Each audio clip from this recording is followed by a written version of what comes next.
Hello అండి, అందరూ ఎలా ఉన్నారు? హ్యాపీ ఇండిపెండెన్స్ డే అందరికీ. అవునండి, ఆగస్ట్ 15 రోజు కోయంబత్తూరులో ఉన్నాను. ఈషా ఫౌండేషన్, మన ఆదియోగి. చూడండి వ్యూ ఒకసారి ఎంత అదిరిపోతుందో. చుట్టూ కొండలు, ఆదియోగి, ఎదురుగుండా మన తిరంగా పతాకం. బాగుంది కదండి వ్యూ. ఎండ కూడా ఎక్కువ లేదు, మధ్యాహ్నం అయింది కానీ కొంచెం మబ్బుగానే ఉంది కాబట్టి బాగుంది కూల్గా. సో ఈరోజు ఈ సందర్భంగా నేను ఈ ఛానల్ గురించి చెప్దాం అనుకుంటున్నానండి. సూర్యుడు అని ఛానల్ పెట్టాను. సో ఈ ఛానల్ యొక్క ఉద్దేశం ఏంటి, ఎందుకు పెట్టాను, ఏ లక్ష్యంతో పెట్టాను అనేది చెప్పాలనుకుంటున్నాను. సో మెయిన్గా చెప్పాలంటే 2 కారణాలండి. ఒకటి వచ్చేసి వ్యవసాయం, ముఖ్యంగా ప్రకృతి వ్యవసాయం. రెండోది వచ్చేసి రాజకీయాలు. ముందుగా వ్యవసాయంలోకి వస్తే ఎప్పటి నుంచో ఉన్నది ఐడియా. సో ఏంటి, కెమికల్స్ వేసి పండిస్తున్నాం కదా, మనకి ఆరోగ్యం పాడవుతుంది, పొల్యూషన్ అవుతుంది అన్ని చోట్ల. సో ఏదో ఒకటి చేయాలని ఎప్పటి నుంచో ఉండేది. కాకపోతే మీకు తెలిసిందే కదా, ఆర్గానిక్ ఫార్మింగ్ అంటే అన్నీ మనమే తెలుసుకోవాలి. మనమేమో ఐటీ ఉద్యోగం చేస్తున్నాం, ఆ వ్యవసాయం గురించే పెద్ద టచ్ లేదు. అందులోనూ ఇప్పుడు ప్రకృతి వ్యవసాయం అంటే ఆ పద్ధతులు ఏంటో మనకు తెలియవు. అవన్నీ తెలుసుకోవాలి, దగ్గరుండి చేసుకోవాలి, తర్వాత అమ్ముకోవాలి, మార్కెటింగ్ చూసుకోవాలి. సో ఇవన్నీ మన వల్ల అవ్వే పని కాదని చెప్పి అలాగ సైడ్లో పెట్టేసాం. అలా మనం ఉద్యోగంలో వెళ్ళిపోతున్నాం. సో ఈ మధ్య మళ్ళీ ఒకసారి రీసెర్చ్ చేయగా నాకు తెలిసింది ఏంటంటే, ఆంధ్రాలో, మాది రాజమండ్రి, సో ఆంధ్రాలో ఆల్రెడీ గవర్నమెంటే స్టార్ట్ చేసింది అని తెలిసింది. ఏంటి, న్యాచురల్ ఫార్మింగ్. ఏపీసీఎన్ఎఫ్ అని ఒక ప్రాజెక్ట్ పెట్టింది, Andhra Pradesh community manage natural farming అని చెప్పి. ఇప్పుడిప్పుడే కాదండి, ఎప్పుడు 10 ఏళ్ళు అయింది, 2016లోనే ఎప్పుడో పెట్టారంట.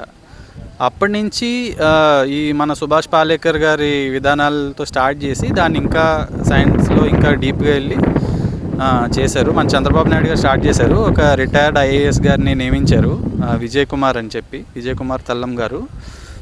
ఆయనని ఈ ప్రాజెక్ట్కి నియమించి చేపిస్తున్నారు. సో ముందుగా ఐ థింక్ కొన్ని చోట్ల మొదలెట్టినట్టున్నారు, కుప్పం ఆ ఏరియాలో పైలట్ ప్రాజెక్ట్ కింద. అక్కడ ఉన్న రైతులతో చేయించి, వాళ్ళకి అవగాహన కల్పించి, దగ్గరుండి పద్ధతులన్నీ చేయించారు. సో అది సక్సెస్ అవ్వడం చూసి ఇంకా మొత్తం వేరే వేరే డిస్ట్రిక్ట్లో, జిల్లాల్లో ఇంకా ఎక్స్పాండ్ చేస్తూ ఉన్నారు. సో ఇప్పుడైతే ఆల్మోస్ట్ చాలా 1,00,000 మంది రైతులతో కూడా చేపిస్తున్నారని చెప్తున్నారు. అండ్ చాలా బాగా జరుగుతుంది. ఇప్పుడు ఏంటంటే ఇంకా వచ్చే 10 ఏళ్లలో మొత్తం రాష్ట్రం అంతా ప్రతి రైతు చేత ఇందులో ప్రకృతి వ్యవసాయంలోకి మార్పించాలని లక్ష్యం పెట్టుకుని పనిచేస్తున్నారు. అండ్ దీనికి చాలా పెద్ద అవార్డులు కూడా వచ్చినాయండి. ఈ సంవత్సరం కూడా చూసుకుంటే మనకి ఫుడ్ ప్లానెట్ ప్రైజ్ అని చెప్పి ప్రపంచవ్యాప్తంగా మనకి ఫస్ట్ ప్రైజ్ వచ్చింది, అంతమంది పోటీ పడగా. అండ్ $1.5 మిలియన్ ప్రైజ్ మనీ కూడా ఇచ్చారు మనకి. సో అంటే అంత దమ్ముందో ఆలోచించుకోండి. అంత పాపులర్ అయిన ప్రాజెక్ట్, అంటే అంత మంచి ప్రాజెక్ట్ నడుస్తున్నా కూడా చాలామందికి తెలియట్లేదు. ఇప్పుడు నేను కూడా పని కట్టుకుని సెర్చ్ చేస్తే తెలిసింది తప్ప, లేకపోతే ఇంత మంచిది జరుగుతుందని తెలియట్లేదు. ఇప్పుడు నాలాగే చాలామంది యువత ఉండొచ్చు, ఎట్లాగా ఆర్గానిక్ చేయాలి. మనం న్యూస్లో చూస్తూ ఉంటుంటాం, ఐటీ జాబ్ వదిలేసి వచ్చి చేసుకుంటున్నారు వ్యవసాయం అని చెప్పి. అలాగా చాలామంది ఈ మధ్య పెరుగుతున్నారు కూడా. కానీ అందరూ వెళ్ళాల్సిన పని లేదు కదా. అరే ప్రభుత్వమే చేస్తుందని నాకే ఆశ్చర్యం వేసింది. అంటే ప్రభుత్వమే ఉండి మేము చేపిస్తాము, మీరు సహకరించండి అని చెప్తే ఇంకా చాలా ఫాస్ట్గా అయిపోవాలి కదా. 10 ఏళ్ళు ఎందుకు పట్టిందని నాకు అనిపిస్తుంది. సో మెయిన్గా నాకు తెలిసింది ఏంటంటే అవగాహన లేక. అట్లీస్ట్ సరే ఫార్మర్స్ దగ్గరికి వాళ్ళు వెళ్ళి చెప్తున్నారు. ఇప్పుడు మా ఊరు కూడా వచ్చి మొన్న అందరి చేత, ఒక రైతుల చేత మీటింగ్ పెట్టించి చెప్పారు, ఇలా చేసుకోండి అని చెప్తే ఫార్మర్స్ మారడానికి అంత ఇంట్రెస్ట్ చూపించట్లేదు. సో మెయిన్గా ఏంటంటే ఒకే కషాయాలు, జీవామృతం ఇవన్నీ తయారు చేసుకోవాలి, ఇవన్నీ పెద్ద పని కదా, డైరెక్ట్గా రెడీమేడ్గా ఎవరైనా ఇస్తే చేసుకుంటాం అని, అలా కొన్ని కారణాలు ఉన్నాయి. సో దానికి కూడా ప్రభుత్వం ఇది ప్రభుత్వం ఏంటి సొల్యూషన్ చూస్తుంది. ఎవరికైనా ఒక షాప్ పెట్టుకుని ఇలాగా వాళ్ళకి సబ్సిడీ ఇచ్చి $1,00,000 ఇలా ఇవన్నీ తయారు చేసి కషాయాలు, జీవామృతాలు రైతులకి, దగ్గరలో ఉన్న రైతులకి అందజేసేలాగా ఎవరైనా ముందుకు వస్తే వాళ్ళ చేత పెట్టించి అవి నేర్పించి చేయించడానికి కూడా సబ్సిడీలు ఇస్తున్నారు. అన్నీ జరుగుతున్నాయి. సో ఏంటంటే మెయిన్గా సో ప్రభుత్వం నుంచి అది వస్తుంది. ప్రభుత్వం తను చేయాల్సిన పని తను చేస్తుంది. కానీ ఇక్కడ మన నుంచి కూడా, ఇంటి నుంచి కూడా కొంచెం మార్పు రావాలి. ఓకే, సో రైతులు కొంచెం వేడకానికి వేయచ్చు, మనం కొంచెం యూత్ కొంచెం ఇందులో ఇంట్రెస్టింగ్గా ఉంటుంది కాబట్టి మనకు కూడా చాలామందికి పొలాలు ఉండే ఉంటాయి. మనం ఎక్కడికి వెళ్ళిపోయి ఉద్యోగాలు చేసుకుంటున్నాం కానీ పొలాలు ఉండే ఉంటాయి కదా. సో మన ఇళ్ళలోకి చెప్పి ఓకే ఎక్కడికి వెళ్ళక్కలేదు, మీ ఊర్లోనే ఉన్నది, ఒక్కసారి ట్రై చేసి చూడండి, వాళ్ళు వచ్చి మీకు చెప్తారు ఎలా చేసుకోవాలి ఏంటని అని. మన ఇళ్ళలో కొంచెం ఇన్స్పిరేషన్ చేయగలిగితే, మన ఇళ్ళలో వ్యవసాయం చేస్తుంటే ఎవరైనా మన తల్లిదండ్రులు కానీ లేకపోతే కౌలుకి ఇచ్చినా వాళ్ళకి కూడా చెప్పచ్చు కదా. సో మెయిన్గా ఈ అవగాహన పెంచడానికి అనేది చాలా ఇంపార్టెంట్ అనిపించింది నాకు. సో అవగాహన మిస్ అవుతుంది, అన్ని అవకాశాలు ఉన్నాయి. సో అవగాహన కొంచెం వస్తే ఇంకా బాగా త్వరగా జరుగుతుంది అని నా ఫీలింగ్. అండ్ సో అవగాహన చేయాలంటే యూట్యూబ్ కంటే మంచి అవకాశం ఇంకెక్కడ ఉంటుంది చెప్పండి. సో అందుకని యూట్యూబ్ ద్వారా ఏపీసీఎన్ఎఫ్ ప్రాజెక్ట్ గురించి మెయిన్గా అవగాహన పెంచి అందరు రైతుల చేత ఇది ట్రై చేయించాలని ఈ ప్రయత్నం కింద నేను ఈ యూట్యూబ్ ఛానల్ మొదలెట్టాను. ఎందుకంటే ముందు ప్రయోగం అనేది అలవాటు అవ్వాలి రైతులకి. నాకు తెలిసింది ఏంటంటే మొత్తం అంతా ఒకేసారి చేయక్కర్లేదు, మొత్తం వాళ్ళకున్న 2-3 ఎకరాలు అంతా చేయక్కర్లేదు. జస్ట్ కొంత నేలలు, ఇదేనే కాదు, ఒక బిజినెస్ మైండ్ సెట్ రావాలని నా అభిప్రాయం రైతులకి. అప్పుడే డెవలప్ అవుతారు రైతులు. సో ఆర్గానిక్ వ్యవసాయమైనా లేకపోతే ఇంకేదైనా బిజినెస్ చేయాలన్నారా, ఈ వచ్చిన పంటతో మనం డైరెక్ట్గా అమ్ముకోవడం కానీ అలా చేయాలన్నా మనకి ఒక బిజినెస్ మైండ్ సెట్ రావాలి. సో అదంతా రావాలంటే అవగాహన రావాలి. ముందు యూత్లో దీని గురించి తెలియాలి, ఏపీసీఎన్ఎఫ్ ప్రాజెక్ట్ గురించి. సో యూత్కి ఎక్కువ రీచ్ అవుదామని ఈ ఛానల్ లక్ష్యం. ఇంకొకటి చెప్పినట్టు రాజకీయాలు. సో మనందరికీ తెలుసు, దేశంలో అభివృద్ధి జరగాలంటే అవినీతి తగ్గాలి, రైట్. సో ఒక జవాబుదారీతనం రావాలి గవర్నమెంట్ నుంచి. ఎవరైనా మనం ప్రశ్నించగలగాలి. ప్రశ్నిస్తే ఏంటి ఎంత అవినీతి ఎందుకు జరుగుతుంది, హైవేలు కడుతున్నారు అంటున్నారు, కొన్ని వారాల్లోనే అది పాడైపోతున్నాయి రోడ్లు అంటున్నారు. అంటే ఏంటి, కళ్ళకు కట్టినట్టు తెలుస్తుంది కదా ఇది అవినీతి అని. వాళ్ళకి తెలిసిన వాళ్ళకి ప్రాజెక్ట్ ఇచ్చుకుంటున్నారు, ఎంతో కుమ్మక్క అవుతున్నారు. సో ఇవన్నీ మారాలంటే ఇప్పుడు ఈ మధ్య బాగా మంచి విప్లవాలు కూడా జరిగినాయి. మొన్న ఢిల్లీలో జంతర్ మంతర్లో మన కాక్రోచ్ జనతా పార్టీ అని వచ్చి ఒక అద్భుతమైన రీతిలో ఇది చేసింది.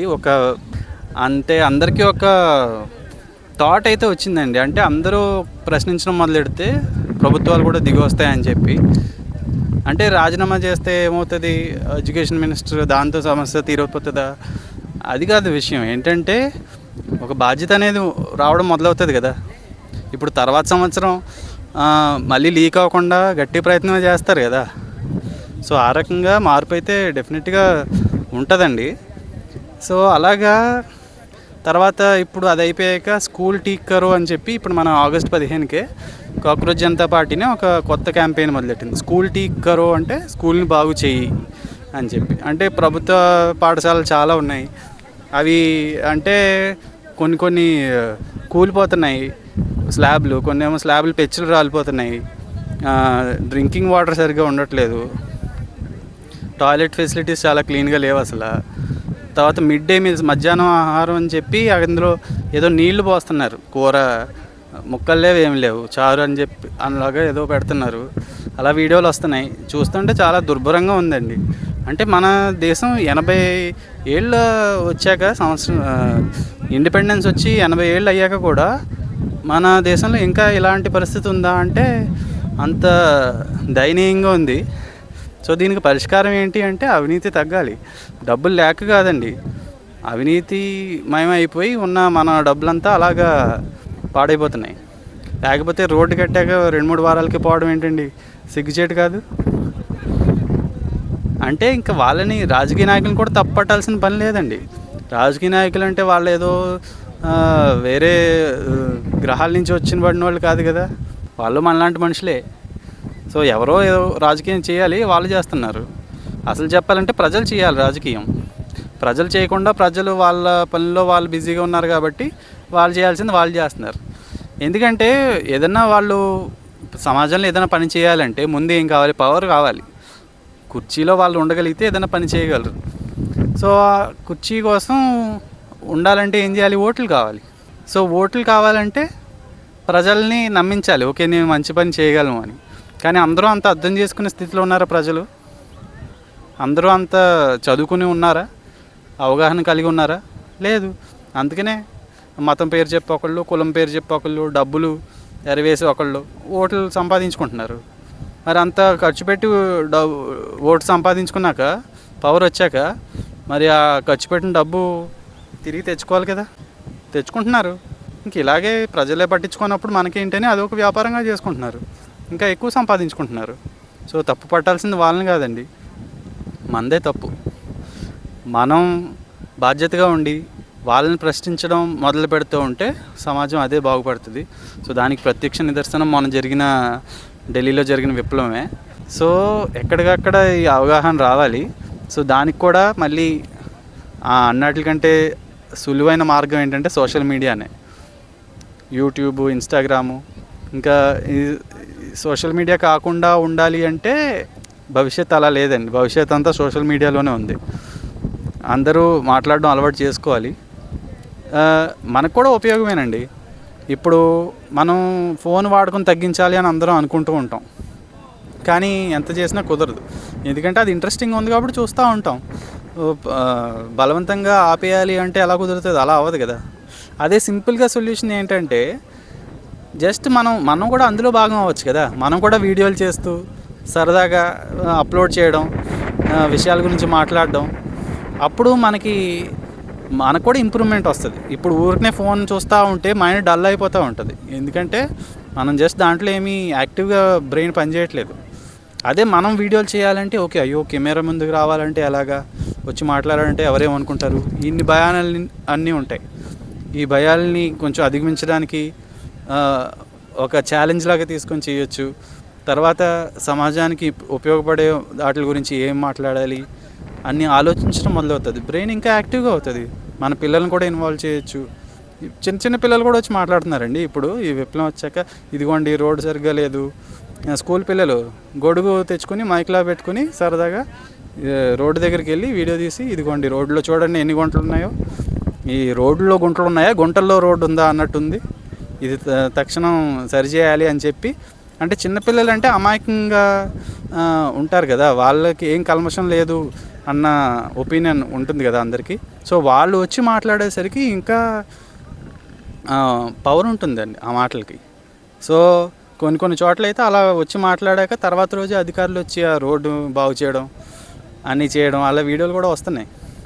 సో సోషల్ మీడియాలో చాలా పవర్ ఉందండి దేశాన్ని మార్చాలంటే.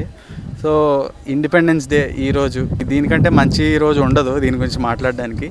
సో అందరూ మన భారతదేశం ఇంప్రూవ్ అవ్వాలి. ఎప్పుడు ఇంకా అభివృద్ధి చెందుతున్న దేశమే కాదు, అభివృద్ధి చెందిన దేశంగా మారాలంటే మనందరి ఇన్వాల్వ్మెంట్ ఉండాలి ఇందులో. అభివృద్ధి అంటే మామూలుగా ఊరికినే ఇంత జీడిపి గ్రోత్ అది కాదండి. మంచి గాలి, మంచి నీరు, మంచి ఆహారం, ముందు ఇవి ఫిక్స్ చేసుకోవాలి మనం. ఆ తర్వాతే అదే మన అసలైన డెవలప్మెంట్ అంటాం. తర్వాతే ఏం డెవలప్మెంట్ జరిగినా ఊరికనే డబ్బులు పెరిగిపోయినాయి, మనకు ధనవంతులం అయిపోయామంటే డెవలప్మెంట్ కాదు అది. ఉన్న నీరుని కలుషితం చేసేసి మనం ఎన్ని డబ్బులు పెంచుకుంటే అది డెవలప్మెంట్ అంటారా? చేతకంతనం అంటారు కదా. సో అసలైన డెవలప్మెంట్కి జరగాలంటే మనందరి బాధ్యత ఉంది. ఎందుకంటే ఒక పక్కన చెట్లు కొట్టేస్తున్నారు అని ధర్నాలు చేస్తూ ఉంటాం, కానీ ఇంకో పక్కన డెవలప్మెంట్ కోరుకునేది మనమే కదా. కానీ అది నాయకులకు చెప్పాల్సిన బాధ్యత మనదే. మాకు ఇలాంటి డెవలప్మెంట్ కాదు కావాల్సింది, నాకు పర్యావరణం కాపాడుకుంటూ జరిగే డెవలప్మెంట్ కావాలి అన్న మార్పు రావాలి. సో అన్ని రకాలుగా సోషల్ మీడియాలో చాలా పవర్ ఉందండి. సో నేను ఇంకా ఇలా వీడియోలు పెడతా ఉంటాను. మెయిన్గా యూత్లో అవేర్నెస్ తెప్పించడానికే మెయిన్ లక్ష్యం ఇది. సో ఇంకా నా సజెషన్స్ ఉంటే చెప్తా ఉండండి. సో మీరు కూడా సోషల్ మీడియా స్టార్ట్ చేయాలని కోరుకుంటున్నాను. సో మళ్ళీ కలుద్దాం. నా పేరు సూర్యుడు.